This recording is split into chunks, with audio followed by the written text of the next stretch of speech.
Bonjour et bienvenue sur le podcast Explore Japon. Le podcast qui explore le Japon sous toutes ses coutures. Des conseils voyages, de la culture ou bien de la vie de tous les jours en passant aussi par l'apprentissage du japonais. Partons ensemble pour ce magnifique pays qu'est le Japon.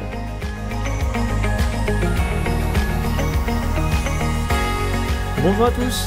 Quand on planifie un voyage vers le Japon, on va tomber très rapidement sur la notion de JR Pass. Et sur les différents blogs, sites, on peut lire très régulièrement « Si tu vas au Japon, prends un JR Pass, c'est obligatoire ».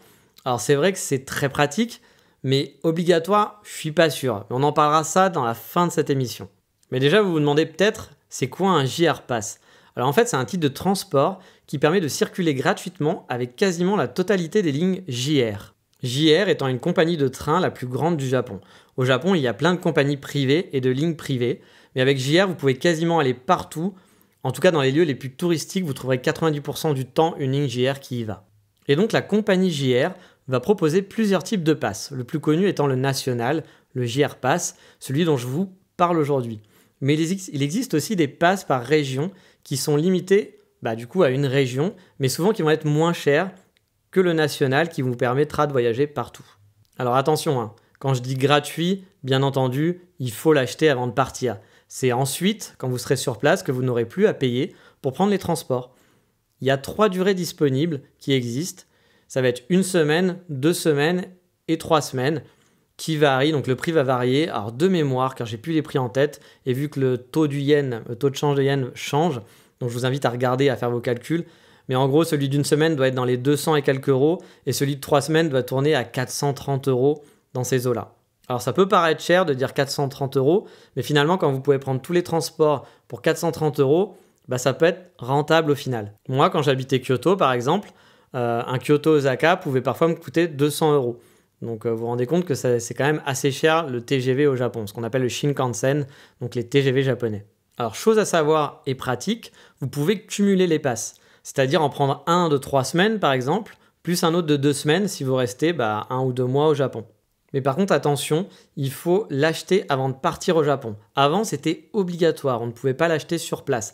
Maintenant, il me semble qu'il y a certains endroits où on peut encore le faire sur place, mais honnêtement, je vous conseillerais de le faire avant pour ne pas vous rajouter de devoir aller à tel endroit pour pouvoir faire son pass. Ça sera beaucoup plus pratique de le faire sur Internet, en amont. Voilà, il y aura moins d'embrouilles. Une autre petite chose qu'il faut savoir, c'est que on doit le réserver au maximum 3 mois avant l'activation de celui-ci. Donc par exemple, si vous pensez activer votre pass le 1er juin, vous ne pouvez pas l'acheter le 1er janvier. Il faudra attendre quelques mois pour pouvoir le commander. Donc faites vos petits calculs avant de savoir quand vous partez, quand vous allez activer votre pass et à partir de quand vous pouvez l'acheter tout simplement. Donc ce qu'il y a de bien avec ce pass, c'est que vous avez accès à l'intégralité des lignes JR. Alors à l'exception des Shinkansen, donc des TGV japonais, de type Nozomi et Mizuho, qui sont les plus rapides en fait. Mais vous avez accès quand même à tous les autres Shinkansen et les autres TGV. Et souvent, la différence de temps entre ces Nozomi et Mizuho auxquels vous n'avez pas accès et on va dire les TGV, les Shinkansen normaux, n'est pas si gigantesque. Ça va être de l'ordre de 15 minutes ou 30 minutes par exemple sur un trajet comme un Tokyo-Kyoto, un Tokyo-Osaka. Donc c'est pas bien grave. En plus, ce qu'il faut savoir, c'est que le nombre de passages de train est vraiment gargantuesque. Dans les simulations que j'avais faites ou dans toutes les fois où j'ai dû prendre le train, c'est très rare quand il y a plus de 20 minutes entre 2 passages de Shinkansen. Et un autre avantage de ce pass, et qui n'est pas anodin, c'est que dans certaines villes, vous pouvez l'utiliser pour vous déplacer intramuros.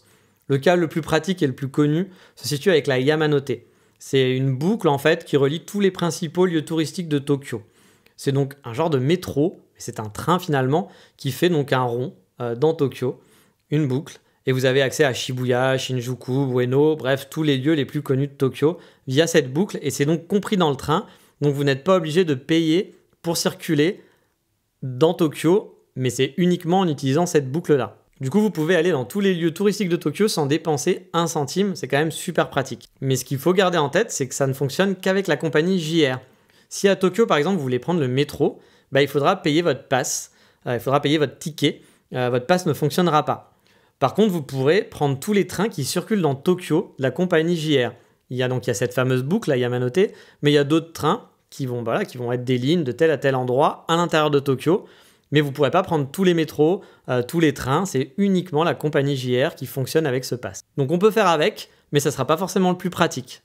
Et donc maintenant, on va voir concrètement comment ça marche. Alors vous avez donc réservé votre pass soit dans une agence ou bien sur Internet. Et donc celle-ci vous donnera un voucher que vous devrez donc échanger au Japon dans une gare JR ou bien à l'aéroport contre vos JR Pass qui ensuite vous quittera plus. Chose à savoir aussi, vous n'êtes pas obligé de l'activer tout de suite. C'est-à-dire que si vous arrivez à l'aéroport, vous pouvez l'activer pendant 2 semaines, mais vous pouvez le faire tout de suite à votre arrivée. Donc par exemple, si vous comptez rester sur Tokyo pendant 2 semaines et vous vous dites bah non, moi je veux pas utiliser mon JR Pass à ce moment-là, je préfère utiliser le métro et ça sera plus rentable si je l'utilise ensuite. Bah du coup, vous pouvez en fait dès votre arrivée aller au comptoir JR et il suffit juste de signifier vos dates de début d'activation à la personne qui vous fera votre JR Pass.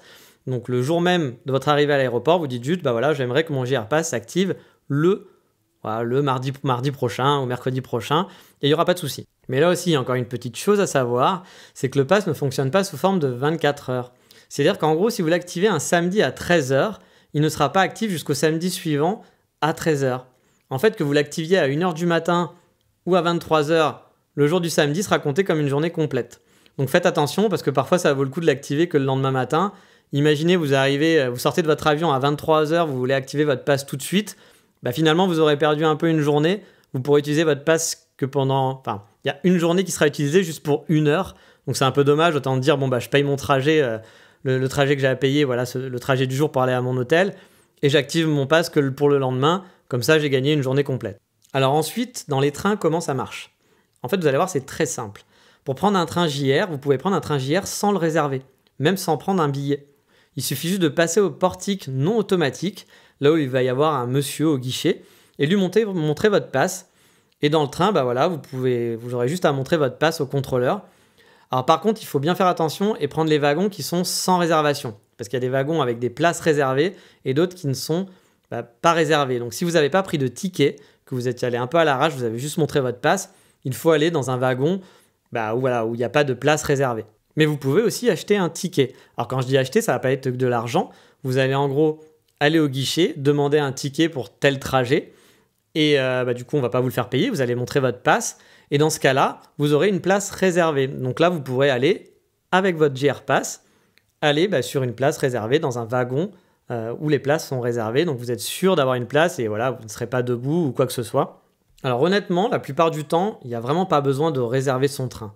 Sauf vraiment pendant certaines périodes, comme la Golden Week, qui est une grosse période de vacances pour tous les Japonais, fin avril, début mai. Et là, ça peut devenir un peu compliqué d'avoir des places parfois. Ou pendant des périodes de pont ou de certaines fêtes nationales, où là, il vaut peut-être mieux réserver son billet à l'avance. Techniquement, vous pouvez vraiment rentrer dans n'importe quel train JR, juste en montrant votre passe, sans ayant préparé, sans ayant réservé. Donc c'est vrai que c'est plutôt chouette, parce que parfois, on se dit, tiens, j'irai bien là-bas, hop, je monte mon pass, j'ai pas besoin d'aller prendre un billet, ou d'acheter un billet, ou de réserver quelque chose.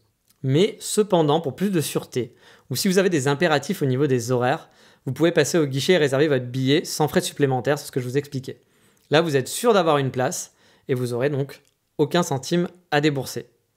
Et en plus, ce qui serait cool, c'est si vous faites ça, vous êtes sympathique envers les Japonais en quelque sorte, parce que les Japonais vont payer donc très cher leur trajet en Shinkansen, et donc la plupart du temps, ils vont pas forcément prendre une place réservée, parce que ça leur coûtera moins cher de prendre une place donc non assurée, non réservée, ça coûte moins cher. Et du coup, vu que ça vous coûte rien de réserver une place, il y aura moins de monde dans ce wagon, vous laissez une place de libre dans le wagon non réservé pour les Japonais qui pourra s'asseoir. Du coup, c'est plus sympathique envers les Japonais, je trouve, de réserver sa place. Ça ne nécessite pas grand-chose. Si vous faites des grands trajets, quand vous allez à Kyoto, vous faites un Tokyo-Kyoto, vous faites un Osaka-Hiroshima, je pense que c'est plus chouette de réserver son billet. Comme ça, c'est sympa pour les Japonais qui, lui, pourra aller dans le wagon non réservé et il aura une place assise. Ça fera une place de libre ou 2 places de libre si vous voyagez à 2. Vous n'allez pas encombrer avec vos valises, etc., etc. Alors, il y a aussi une autre classe qui existe, qui est la classe Green, qui est en gros l'équivalent, je pense, d'une première classe en France. Un peu plus luxueux, je pense quand même, parce que les premières classes en France, la différence avec les secondes classes, on ne la voit pas vraiment. Donc, le pass, en fait, c'est quelques euros en plus, mais qui est quand même non négligeable. Et donc, vous avez accès à ces wagons Green. Donc, du coup, avec un JR Pass normal, vous ne pouvez pas aller dans ces wagons, qui sont donc plus spacieux, a priori. Mais bon, les trains japonais sont souvent quand même assez classieux et assez spacieux pour les jambes. Ça n'a rien à voir avec les trains français ou les TGV français.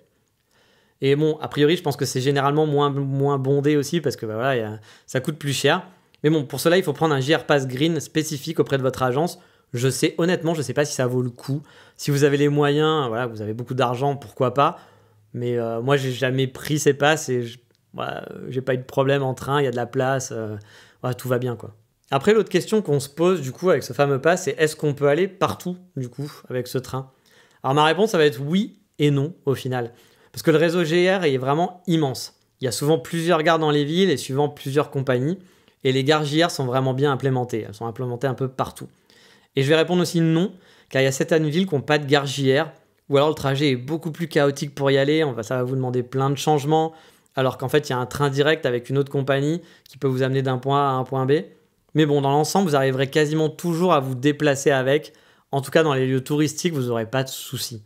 Et donc dans le pass, ça comprend donc les lignes de train Shinkansen et TGV, donc hors ceux que je vous ai déjà cités. Mais il y a aussi certaines lignes intramuros dans les grandes lignes, comme la Yamanote de Tokyo, ou à Osaka, il y a aussi une ligne JR très pratique qui permet de se déplacer à l'intérieur d'Osaka. Et parfois, il y a même des réseaux de bus et des ferries qui fonctionnent aussi via JR. Par exemple, un des plus connus en tant que touriste, c'est quand on est à Hiroshima et qu'on veut aller à l'île de Miyajima, il y a un des bateaux qui fait partie de la compagnie JR. Donc si vous avez votre pass, il fonctionne. Vous pouvez donc l'utiliser et donc aller à Miyajima sans débourser le moindre argent, tout simplement. Alors du coup, vous êtes peut-être un petit peu en train de paniquer et vous dire mais comment je vais m'y retrouver pour savoir si c'est bien un train JR, c'est pas un train JR. Bon, déjà, il faut savoir que dans les gares, ça va être indiqué. Il y a toujours le petit logo JR devant la ligne ou devant la gare. Parfois, les gares, en fait, il n'y a qu'une gare, mais il va y avoir plusieurs compagnies à l'intérieur de la gare. Mais vous inquiétez pas, ça sera toujours super bien indiqué. Et aussi, il y a un outil qui est très très simple et facile à utiliser. C'est Hyperdia. Je vais en parler dans un prochain podcast qui va arriver très prochainement, d'ici une semaine environ. Et en fait, via Hyperdia, vous pourrez planifier vos trajets en disant voilà, je ne veux que des transports qui sont compatibles JR Pass. Et du coup, ça vous permettra de savoir si vous pouvez aller à tel endroit via votre page JR ou s'il faudra payer par une compagnie privée. C'est vraiment un outil qui est très pratique, mais on en parlera dans un prochain épisode. Avec cet outil, vous n'aurez pas de soucis, vous prendrez forcément un train JR, vous arriverez à trouver le train qui correspond à votre passe et vous n'aurez pas d'embrouille de vous dire non, en fait, j'ai pas pris le bon train, etc. Enfin, la bonne compagnie en tout cas. Mais revenons un peu au JR Pass et pour savoir si, comme je vous le disais au tout début, est-ce que c'est vraiment indispensable comme tous les sites souvent le disent, genre le JR Pass c'est obligatoire quand on va au Japon parce qu'on fait des économies de folie. Alors oui, c'est vrai, ne le cachons pas, dans beaucoup de cas, il peut être vraiment très rentable de le prendre. Dès que vous allez commencer à faire des trajets entre des grandes villes, le JR Pass peut être rentabilisé super facilement. Si vous faites par exemple un Tokyo-Kyoto en un aller-retour, il est, je crois, quasiment rentabilisé. Enfin, ça dépend bien sûr de celui que vous avez pris. Si vous avez pris le 3 semaines, il sera peut-être pas rentabilisé, mais si vous avez pris le 1 semaine ou 2 semaines, il sera rentabilisé juste avec l'aller-retour de TGV. Mais pour autant, je pense qu'il ne faut pas se jeter dessus aveuglement et je vais vous expliquer pourquoi. Par exemple, pour mon premier voyage, n'ayant aucune idée des coûts de transport, je m'étais dit, au vu du côté pratique du JR Pass, que j'allais prendre juste 2 JR Pass, restant 5 semaines. Je comptais prendre un de 3 semaines et un de 2 semaines et je me suis dit voilà, ça fait mes 5 semaines, je suis tranquille. Et du coup, ça me faisait un montant de 771 €, quelque chose comme ça. Puis en fait, après, j'ai utilisé l'outil Hyperdia, j'ai découvert cet outil dont je vous parlais tout à l'heure. Et j'ai regardé en détail en fait tous les trajets que j'allais faire et le coût en fait, parce que via Hyperdia, on peut avoir le coût des trajets. Et du coup, je me suis rendu compte que de prendre 2 passes, c'était pas du tout rentable. En fait, ça me coûtait beaucoup plus cher que de faire autrement. Je vais pas vous faire tout mon calcul en détail parce que ça va pas être très intéressant. Mais en gros, dans mon itinéraire que j'avais préparé, en activant mon pass que le 2e week-end de mon arrivée, je faisais plus de 200 € d'économie. Et en plus, je simplifiais mes trajets. Alors pourquoi je simplifiais mes trajets ? Par exemple, je restais dans une ville à Tokyo pendant 2 semaines.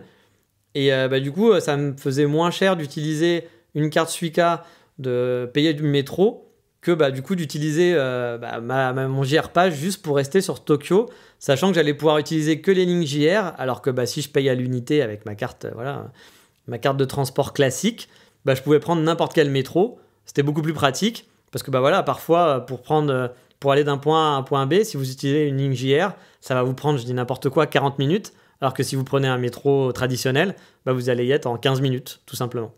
Donc ce que je vous conseille au final, c'est sortir la calculette, sortir le fichier Excel, aller sur Hyperdia, mais encore une fois, je vais vous en parler bientôt, donc vous inquiétez pas, je vais vous expliquer comment ça marche. Et avec ces 3 outils, vous faites une petite soirée. Vous notez tous les trajets où vous voulez aller.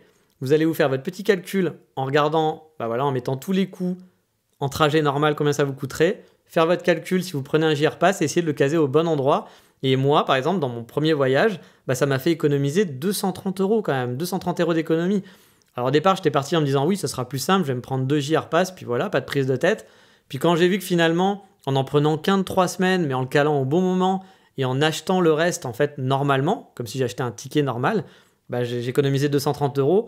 C'est quand même pas rien dans mon budget voyage, quoi. Donc c'est plutôt chouette. Donc c'est pour ça que je vous conseille quand même de faire vos petits calculs. Après, si vous n'avez pas envie de vous prendre la tête, vous pouvez prendre juste un JR Pass.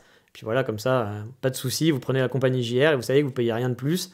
Et pas de calcul à faire. Et puis voilà, c'est pas compliqué. Mais vraiment, ça peut être vraiment pratique parce que là, c'était pareil. Suivant comment j'ai activé mon JR Pass, par exemple, pour aller de Osaka à Kyoto, il y a une ligne JR. Et moi, quand j'étais à Osaka, mon JR Pass n'était plus actif. Voilà, il était fini. Et du coup, j'avais le choix. J'étais plus obligé rien ne vous oblige, mais c'est vrai que si on a quelque chose qui permet d'y aller gratuitement, autant l'utiliser. Mais là, du coup, je l'avais plus. Donc, je pouvais prendre un métro, une ligne de train qui était juste en dessous de mon hôtel, qui allait directement, qui n'était pas une ligne JR, et qui allait directement à Kyoto dans les endroits touristiques, qui était vachement moins aussi touristique. C'est-à-dire que le train, c'était des locaux. C'était pas que des touristes, alors que la ligne qui fait Osaka-Kyoto en JR, c'est que des touristes quasiment qui sont dans le train. Donc, c'est pas la même ambiance, hein. Et j'étais hyper content finalement d'avoir fait ça. Ça m'avait coûté moins cher, c'était plus pratique, et l'ambiance était plus chouette aussi. Donc c'est pour ça, faites vos petits calculs, honnêtement, ça peut valoir le coup. Mais bon, vous l'aurez compris, je ne vous dis pas de ne pas prendre de JR Pass, hein. Le JR Pass, ça reste quelque chose de très pratique pour voyager sans se prendre la tête. C'est vraiment super agréable de pouvoir prendre n'importe quel train de la compagnie JR juste en montrant sa carte. Si on se trompe de train, il n'y a pas de regret à avoir, à payer un billet ou autre, on peut changer immédiatement, ça n'a rien coûté, tout simplement. On peut aussi bouger partout sans surcoût, changer ses plans sans impacter son budget. C'est quand même une liberté qui est vraiment appréciable. Si à un moment donné, vous vous dites, j'avais prévu de rester en ville, mais tiens, il y a une ville à 1 heure qui a l'air sympa, je ne l'avais pas calculé dans mon budget, ça ne vous coûtera rien. Vous prenez une ligne JR, ça ne vous coûtera rien du tout, c'est compris dans le pass. Donc voilà, faites juste votre calcul, mais honnêtement, je pense que si vous partez en vacances, vous prendrez, quoi qu'il arrive, un JR Pass. Moi, à chaque fois que j'ai pris mes vacances, j'ai pris des JR Pass parce que c'était toujours rentable à un moment donné. Peut-être pas de le prendre pendant toutes les vacances, mais il y a un moment donné où ça restera rentable. Par contre, un truc à savoir, c'est que si vous êtes étudiant ou si vous allez en PVT, vous ne pourrez pas avoir accès au JR Pass. Le JR Pass, c'est vraiment quelque chose réservé aux touristes. Les Japonais n'ont pas accès au JR Pass. Donc voilà, c'est vraiment quelque chose que vous pourrez utiliser que si vous êtes en mode touriste sur place. Mais maintenant, il est temps de passer au coup de cœur du moment.